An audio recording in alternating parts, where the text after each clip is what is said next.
6 апреля 2004 года по трассе, проложенной вдоль этих гор, президент Ингушетии Мурат Зязиков направлялся на работу.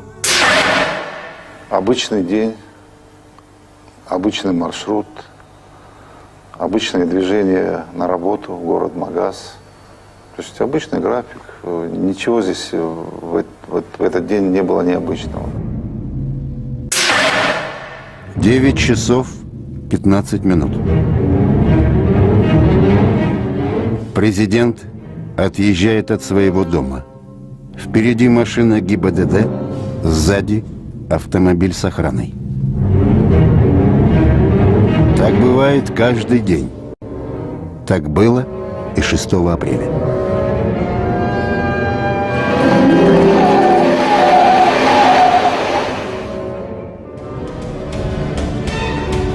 Колонна двигалась со стороны Назрани на Магаз. Мурат Зязиков направлялся вот сюда, в свою резиденцию.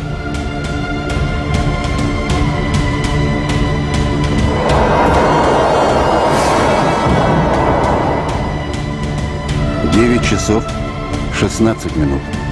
Все идет как обычно. Но уже через 2 часа ведущие телеканалы России сообщат подробности чрезвычайного происшествия. Реконструируя события, телеканалы ошибались. На самом деле события разворачивались иначе. Впереди нас шла «семерка» белая, без номеров. И шла на малом ходу. Вот что, собственно, и вызвало подозрение, без номеров и затонированная она была. Белая «семерка» без номеров, с тонированными стеклами. В районе улицы Тенистой кортеж президента начал догонять эти белые «Жигули». Впереди идущая машина дала ей команду освободить проезд. Она послушно приняла вправо.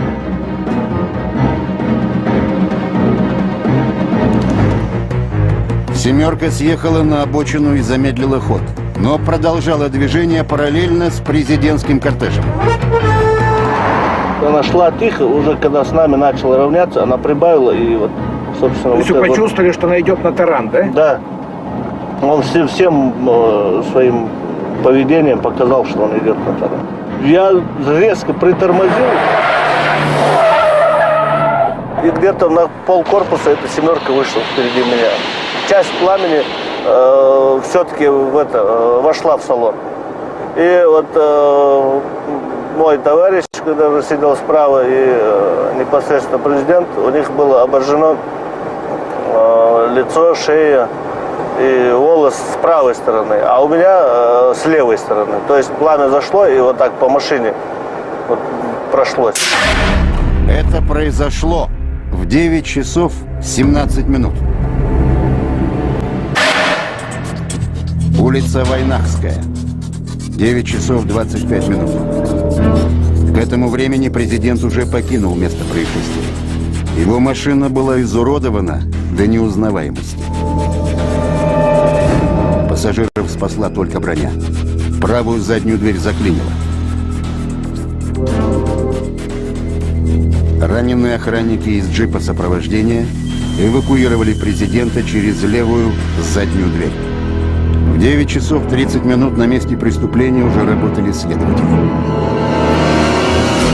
Вот все, что осталось от взорвавшихся «Жигулей». Серьезно пострадал и джип охраны. Каким-то чудом все находившиеся в нем остались в живых. Вот так выглядел «Мерседес» после взрыва. Позже Мурат Зязиков скажет. Когда вот все это произошло, я, честно говоря, не поверил бы, что с этой машины можно выйти живым. Уже на следующее утро президент приехал в больницу навестить раненых. Ничего, но люди хотят поздороваться. Мы рады, что вы здоровы. Так? Ну, желаем всего самого